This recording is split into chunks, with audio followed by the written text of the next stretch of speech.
This video we're going to see about the plate type heat exchanger working. So here's the split up open section of plate type heat exchanger. What you can see is the arrangement of different plates and the end and pressure plates of plate type heat exchanger.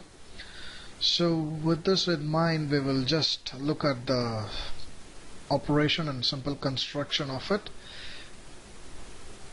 There is a base plate which is called as a frame plate or end plate, which has 4 holes just for the inlet and outlet of the cooling medium or the hot and cold fluid. So 2 for the hot and 2 for the cold, or the liquid which is used to cool the hot one. So and you have a groove upon which the gasket is being fitted with a glue or something, which the manufacturer specifies, and you have 100 or 200 plates depending on the size and capacity mounted on the frame plate upon the tie rod. The tie rod runs from the structure, that is the equipment, the heat exchanger's body, right through a long length, so that the pressure plate which is at the end can be mounted, and upon this tie bolt the nuts can be tightened. The manufacturer usually specifies the compression length of all the plates together with the number of plates, or sometimes he specifies the torque value of the nut to be tightened. So let's now see how does it work. Let's say the blue one is supposed to be the fresh water. Let's say it's from the LT or HT system, which is coming at 90 degrees, and we want to cool it down to 60 degrees or 70 degrees. So this water enters through this hole and then it climbs up, and it cannot go through these 2 holes as the O-ring seals it off, and then there is a way for here to the outer hole. It can go through this. The fresh water can flow from here to here, and these 2 holes are sealed off by this O-ring, so it cannot flow. And then it passes through this hole. It cannot enter this plate as here the O-ring seals off the freshwater side. There's a difference between this plate and this plate.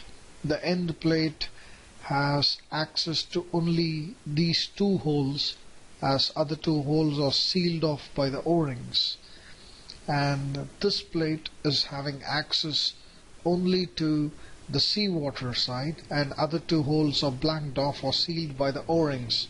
So in a similar way, the seawater or the fresh water passes on to the next plate, which has access, that is the O-ring is not sealed, so it can flow through this plate and this plate. So we can simply assume that the fresh water can flow every alternate plate. Let's number this plate to be number 1, and it will flow in number 1 plate, and number 2, no, it will not flow. Number 3, yes, it will flow. Number 4, it will not flow, and number 5, yes, it will flow. So every odd plate the fresh water flows. It's represented in blue color. And let's now look at the seawater side. The seawater enters from top at this place, and then it cannot enter here and pass as the O-ring seals off here, as I mentioned earlier. So it passes on to the next plate, and then it goes to, from the top it goes diagonally opposite to the bottommost hole. So now you can look at the heat exchange process, or the direction of flow of the 2 fluids. The fresh water enters here at this hole, which is bottom left corner, and then it climbs up and goes to top right corner. But when you consider the seawater, it enters from top left and goes out through the bottom right corner. so it's diagonally opposite, and it is this type of flow which gives better heat transfer efficiency. And then it goes to, let's say this plate is sealed off, and then it goes to the next plate where you have O-rings here, and then it continues, and the pressure plate also has O-rings. So with respect to this diagram, the seawater enters, it cannot pass through this plate, and then it goes and then comes down and then returns back. So this should be the last plate upon which the seawater flows. So when you look at the plates in detail, like each plate is corrugated for obvious reasons to improve its strength, and as you all know, the plates are made of material called titanium, and that's having more strength and to resist corrosion. And apart from that, the compression length of the entire set of plates is very important, as I said earlier, to make the leakages, or there should be no leakage when you tighten it perfectly. And the manual says the tightening sequence of the bolts, so it's better to follow those tightening sequence, otherwise there would be a leakage. So whenever you open, you might find some of the gaskets coming off its screw. So for that we have special glue, which is something like, you can't use normal adhesive, as it'll come off when it goes at the working temperature. So the manufacturer gives a special glue for it.